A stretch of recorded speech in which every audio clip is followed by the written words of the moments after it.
commencer sur un petit point sur les blessures. Les différents... Oui, on commence mal. Là.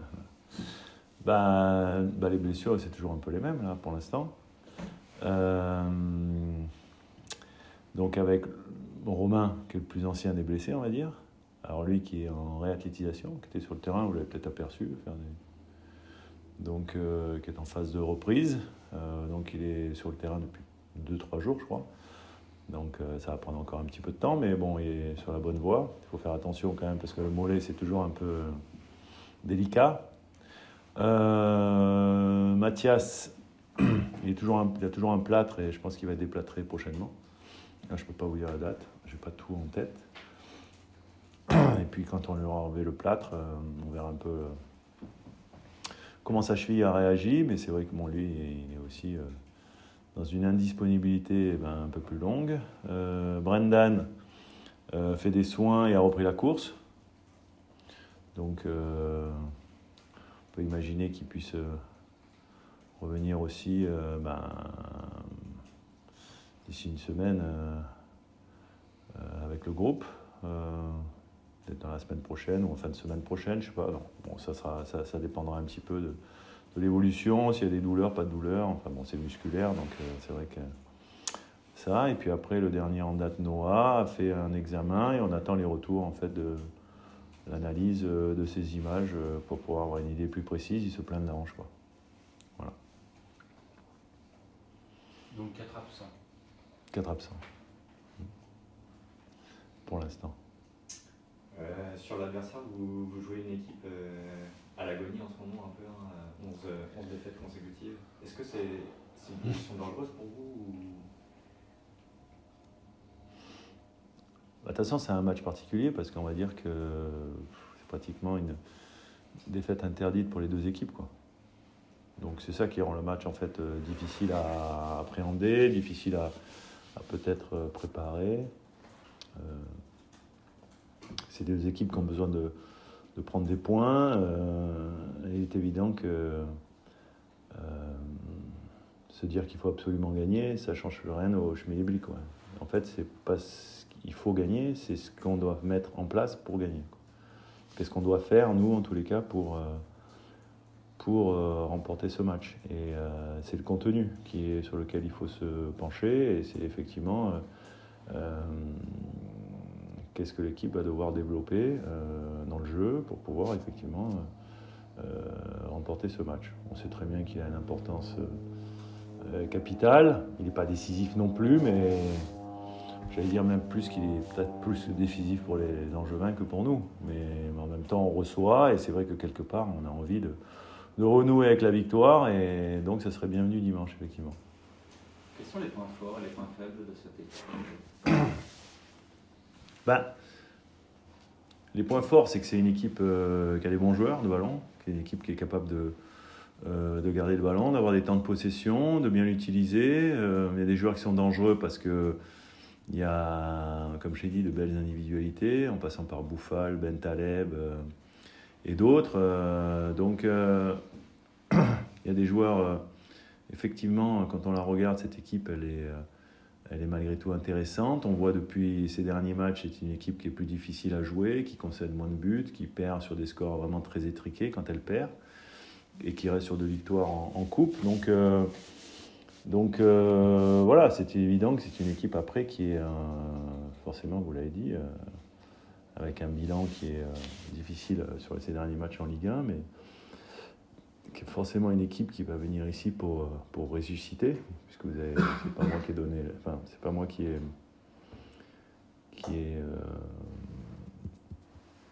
trouvé cet adjectif que vous avez employé, mais en tous les cas, c'est évident que c'est une équipe qui va venir ici pour se relancer. Donc à nous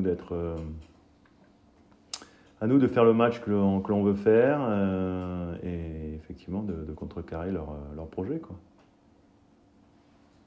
Concernant votre équipe, vous avez deux attaquants qui ont des profils qui se ressemblent un petit peu. Ouais. Est-ce que dans votre esprit, il y a un numéro 1 Est-ce qu'il y a une hiérarchie d'établie aujourd'hui ? Il y a une hiérarchie à chaque match, en fait.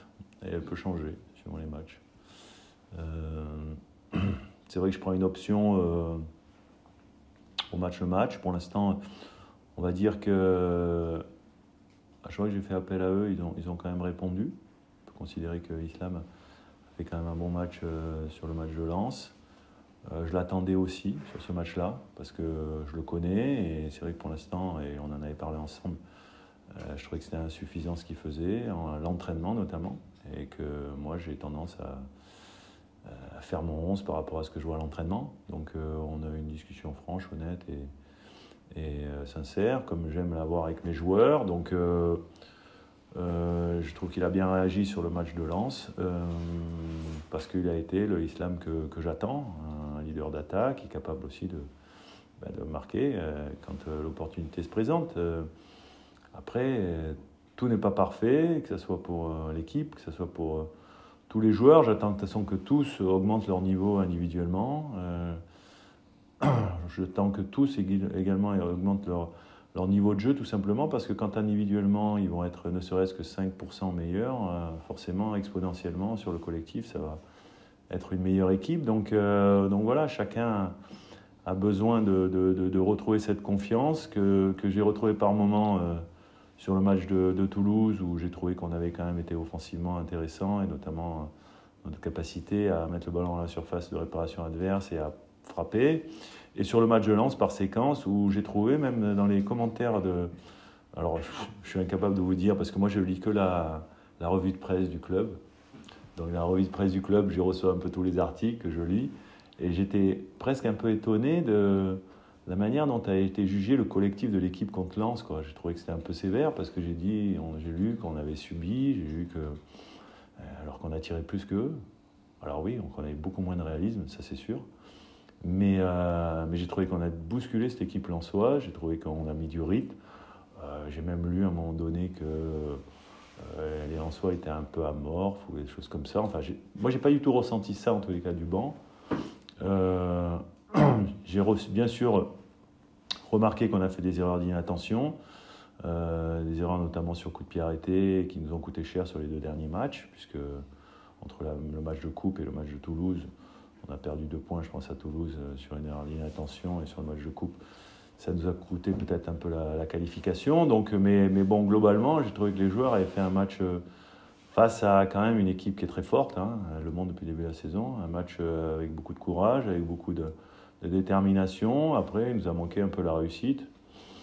On ne va pas reparler du pénalty qui aurait pu nous ramener à 2-2, et que je pense qu'il était un pénalty logiquement sifflable. On ne va pas parler des situations de jeu qu'on n'a pas su concrétiser. Donc globalement, je trouvais que...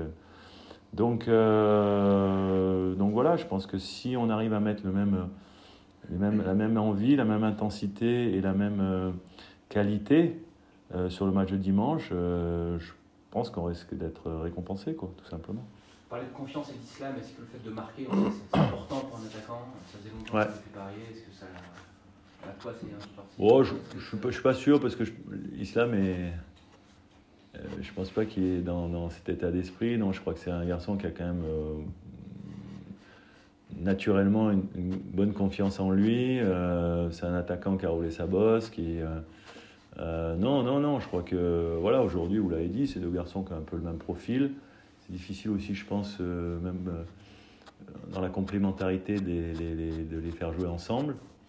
Donc c'est pour ça c'est vrai qu'à chaque match, il y a un choix cornélien qui est à faire. À Toulouse, c'était Steve qui a marqué. Le match après, c'est Islam qui a eu sa chance de montrer. Il a marqué également. Donc voilà, moi, ce qui est sûr, c'est que si à chaque fois que l'un ou l'autre joue, il marque des buts, je suis preneur. Je rebondis sur ce que vous disiez, c'est difficile de les faire jouer ensemble. Qu'est-ce que ça change d'aligner sur l'un, sur l'autre? Qu'est-ce que ça change sur l'équipe de l'un ou l'autre? Ouais, il y a des légères différences dans leur profil, je pense. Maintenant, je dirais que c'est une logique aussi dans la réflexion que je mène, et aussi une logique par rapport à ce qui nous attend derrière, ce qui va se passer le dimanche. Dans le sens que, je l'avais déjà dit un peu, mais quand on entame une semaine à 3 matchs, quand on n'a pas un effectif non plus pléthorique, parce qu'en plus on a pas mal de blessés, tu es obligé quand même d'imaginer ce que tu pourras faire contre Lyon, quoi. je veux dire, en termes d'équipe et des choses comme ça. Donc, tu as besoin d'avoir de la fraîcheur, tu as besoin d'avoir... et tu as besoin d'arriver sur le 3e match de la semaine, pas cramoisi, quoi. Parce que, donc le premier match déjà, et c'est Angers, on pense qu'à ça, on va se préparer pour ça. Mais ceux qui ne vont pas démarrer, il faut qu'ils aient bien dans la tête qu'ils risquent d'avoir des chances de pouvoir fouler la pelouse du Groupama Stadium. Donc après, c'est toujours compliqué parce que tu prévois des choses, tu planifies des choses, puis il se passe des choses que tu n'as pas prévues, quoi. Une blessure, une suspension, déjà. Donc voilà, donc aujourd'hui, ce qui est le plus important, c'est d'être vraiment focus sur ce match d'Angers et puis de faire le meilleur match possible pour atteindre notre objectif. Sans se taper sur le ventre, le match aller a été maîtrisé, il y a eu une victoire 3-1 après avoir mené 3-0, et voilà, largement devant. Est-ce que c'est un repère, un élément qui peut compter pour ce week-end? Non, parce que c'était il y a trop longtemps maintenant. Il s'est passé beaucoup de choses, et chez eux et chez nous. Dans ces cas-là, on peut dire aussi, je crois qu'ils les ont battus en match amical. Donc voilà, donc on les a battus en match amical, on a battu en match aller. Donc là, on devrait gagner facilement le match retour, dans ces cas-là. Non, je pense que non, il faut être au contraire très vigilant, se dire que ça va être un match compliqué, difficile, se préparer à ça. Ils vont venir forcément chèrement vendre leur peau. Et nous, on va être là pour essayer de leur mener la vie dure, tout simplement. Mais on va se préparer, je l'ai dit, en se concentrant sur ce qu'on a à faire. Et bien sûr, en ayant analysé les qualités de l'adversaire et puis aussi leurs faiblesses. Ça fait quelques semaines que vous êtes arrivé maintenant. Juste un petit point d'étape sur les choses que vous avez vues et qui vous ont vraiment plu. Et les axes de progression, les axes de travail que vous considérez toujours essentiels. Ce qui m'a plu, c'est qu'on a un groupe sain, qui travaille bien, qui vit bien ensemble. Après, je les mets en garde par rapport à ça, parce que bien vivre ensemble, c'est bien. Mieux jouer ensemble, c'est mieux. Et quelquefois, sur le terrain, pour bien jouer ensemble, on a besoin aussi de se dire les vérités, on a besoin aussi d'être capable de se dire les choses, de se motiver, de quelquefois s'engueuler. Et c'est pas pour ça qu'après, ça doit... j'allais dire perturber la vie du groupe, quoi. Parce que quand le match est terminé, c'est terminé. On va boire une bière. Alors, je sais pas si ici on boit beaucoup de bière, ou du cidre. Mais a priori, on voit des bières partout. Mais bon, voilà. Donc la qualité du groupe au niveau de ce que sont les gars, foncièrement, ça me plaît. Après, je veux qu'ils soient plus compétiteurs dans l'âme aussi. Ils ont la chance d'avoir un public, des supporters, et on l'a vu encore sur le match contre Lens, qui les encourage, même quand c'est défavorable, que le score est défavorable. C'est assez exceptionnel. Il faut qu'ils se rendent compte de ça, parce que ce n'est pas le cas partout. Et que quelquefois, dans des stades qui sont beaucoup plus compliqués, il y a des joueurs qui ont un peu la hantise de rentrer sur leur propre terrain. Donc ce n'est pas le cas chez nous, et ça, il faut qu'on en profite, mais en même temps, il faut aussi qu'ils soient conscients qu'il faut les emmener, quoi. Il faut effectivement avoir cette personnalité, cette volonté d'aller de l'avant, cette volonté d'emmener le public avec soi. Comme on l'a senti, j'ai dit, sur des séquences de jeu contre Lens, et c'est vrai qu'on aura besoin aussi forcément de nos deuxièmes hommes sur ce match capital face à Angers. Donc c'est cette dualité entre ce que je trouve sympa dans ce groupe-là, mais en même temps, que je veux pas qu'ils s'endorment et je veux pas qu'ils parce que c'est pas le moment, quoi. On a besoin d'être des vrais compétiteurs, et c'est pour ça que je leur demande à chaque séance d'entraînement de monter leur exigence, de monter leur concentration, parce qu'on s'entraîne comme on joue. Et quand on s'entraîne un peu tranquille, après on joue un peu tranquille. Et nous, on n'a plus le temps de jouer tranquillement. Justement, par rapport à cette ligne directrice qui avait été fixée, d'être un peu chiante à jouer. Alors pas chiante à jouer, mais... Emmerdante. Non, pas emmerdante, difficile. Déjà. C'est bien. Non, mais dans l'engagement... Non, parce que chiante, ça veut tout dire et rien dire. Moi, je préfère être difficile à jouer parce que je mets la balle 40 fois dans la surface adverse, que je reste à 11 derrière le ballon dans mes 25 mètres, quoi. Tu vois ce que je veux te dire? Parce que ça peut être chiant. Et ça peut être difficile pour l'adversaire quand tu lui poses des problèmes. Et donc voilà, c'est le petit, Non, mais c'est très petit bien. détail. C'est très bien. Non, mais sur la volonté notamment de défendre collectivement et ardemment, est-ce que c'est en train d'être acquis et la problématique c'est de l'installer sur la durée, tout ça, de l'avoir, je sais pas, remettre ça, le chop à chaque match? Le métier d'entraîneur est un métier de rappel. C'est-à-dire que sans cesse, il faut rappeler les fondamentaux. Donc, tu peux jamais penser que c'est acquis. Surtout quand tu as vécu quelques semaines, quelques mois, avec effectivement une tendance à être une équipe qui prend beaucoup de buts. C'est pour ça que le match de Lens sur des côtés m'a plu, mais en même temps, il m'a désolé, quoi. Parce que moi, prendre 3 buts, c'est quelque chose que je ne supporte pas, quoi. Mais je ne supporte pas en tant qu'entraîneur, je ne supportais pas en tant que joueur. Alors peut-être parce que j'étais un joueur un peu plus défensif qu'offensif. Et je ne supportais pas voilà. Mais j'espère que cette mentalité, elle va gagner aussi les joueurs. Parce que la réalité, c'est quand tu prends 3 buts, tu ne peux pas gagner les matchs. Tu es obligé d'en marquer 4. Et combien de fois tu vas marquer 4 buts dans un match? Il n'y a qu'à voir combien de fois tu l'as fait dans la saison, quoi. Donc, à un moment donné, c'est pour ça que tout est important, tous les détails sont importants. Aujourd'hui, on a travaillé les coups de pied arrêtés parce qu'on sait que Angers, par exemple, c'est une équipe qui est performante sur les coups de pied arrêtés, qu'ils ont des bons tireurs. Et on a travaillé les coups de pied arrêtés parce que je pense qu'il y a des choses qu'on doit rappeler et qu'on doit réinitialiser dans la carte mémoire des joueurs, si on peut donner un terme un peu informatique.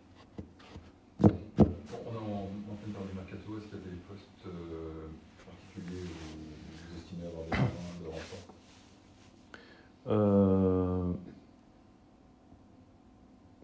On peut considérer qu'on pourrait se renforcer dans toutes les lignes. À partir du moment où, tu l'as dit, c'est véritablement des renforts. On va faire venir des joueurs, j'en vois pas trop l'intérêt. Maintenant, si ce sont des joueurs qui amènent une plus-value au groupe, forcément. Le problème qu'on a aujourd'hui, c'est qu'avec 4 blessés, on est 15 à l'entraînement, ou 16. Alors on fait venir un jeune, des choses comme ça. Et que du coup, on se retrouve un peu, quand je dis 15 ou 16, c'est les joueurs de champ, hein. Donc que du coup, on se retrouve un peu limité en nombre. Donc je pense que le club essaie de travailler, essaie de réfléchir à ce qu'on pourrait améliorer. Maintenant, vous garantir quoi que ce soit, c'est vrai que c'est un peu prématuré, quoi. Il reste tellement de temps, 4 jours, vous imaginez. Enfin, je sais même pas, 4 jours, ouais, non, c'est bon. On est quoi? On est vendredi, samedi, dimanche, lundi, mardi. Ouais, non, c'est vrai. Bon. Il y a des noms qui circulent, je ne sais pas si c'est la peine de les évoquer ensemble ou pas. D'accord. Hein? Je sais pas les noms. De Maguet notamment.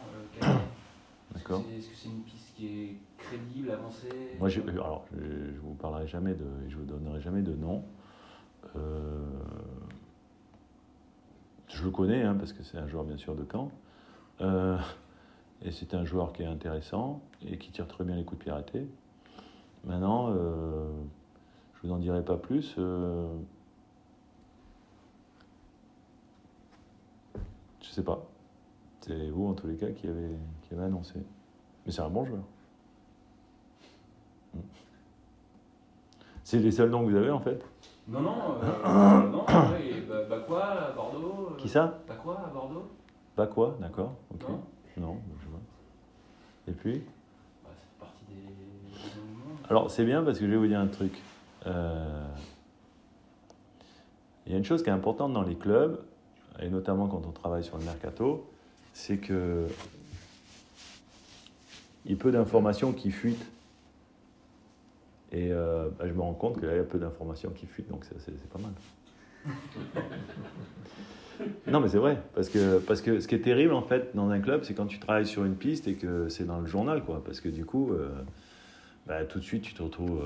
alors, soit tu donnes des idées aux autres, soit tu te retrouves, du coup, avec des clubs qui ont plus d'argent que toi et qui te le piquent.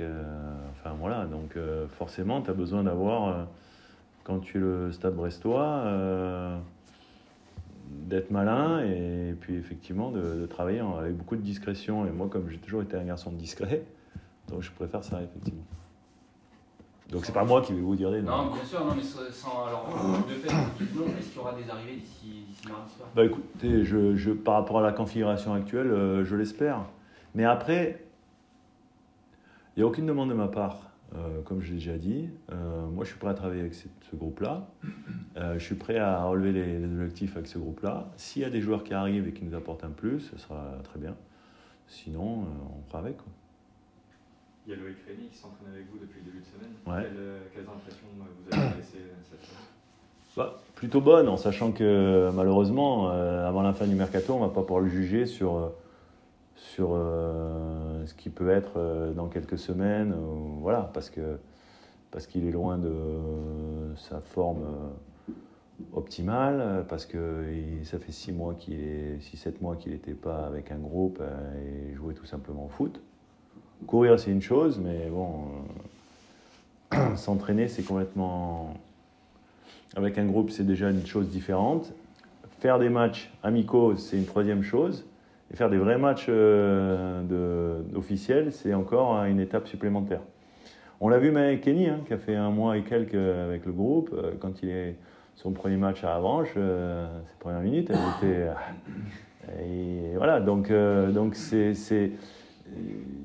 on ne se rend pas compte, en fait, l'impact de ce que ça implique, un entraînement au quotidien, à avoir des appuis avec le ballon, alors que tu peux courir tant que tu veux, faire des fractionnés en ligne droite, te dire putain, je suis en pleine forme, et puis après tu vas faire un entraînement avec les mecs, tu vas te rendre compte, waouh, c'est pas du tout pareil, quoi. Donc Loïc, il est évident que c'est un garçon qui, s'il reste avec nous, s'il reste avec nous, je dis, pour imaginer qu'il soit en forme, il va bien falloir quelques semaines, quoi. Quelques semaines. Donc après, on réfléchira ensemble. Si d'abord il a envie, parce que je lui dis que c'était un révélateur pour lui aussi. Il était à un moment de sa carrière où j'ai connu ça. Moi, j'ai arrêté à un peu moins de 37 ans. Et à un moment donné, tu te dis que tu n'as plus envie de faire les efforts, tout ça. Donc, devenir, comme c'est un garçon que j'apprécie, c'était surtout pour voir si lui, il avait encore envie, quoi, en fait. Et ce que je lui dis, c'est toi un peu qui décideras si tu as encore envie de faire des efforts pour devenir un joueur performant, un joueur qui doit faire des sacrifices, parce que c'est faire des sacrifices aussi pour se remettre en forme, et il faut souffrir. D'ailleurs, là aujourd'hui il n'est pas sorti, c'est qu'il a déjà les 3-4 premiers entraînements, ça l'a bien déjà entamé. Donc voilà, donc ça veut dire on sort pas indemne de ce qu'il a vécu, le temps d'arrêt qu'il a eu, et de reprendre après une vie avec un groupe. Donc c'est pour ça qu'on était très heureux de l'accueillir, et on verra un petit peu ce qu'il en sortira dans quelques jours.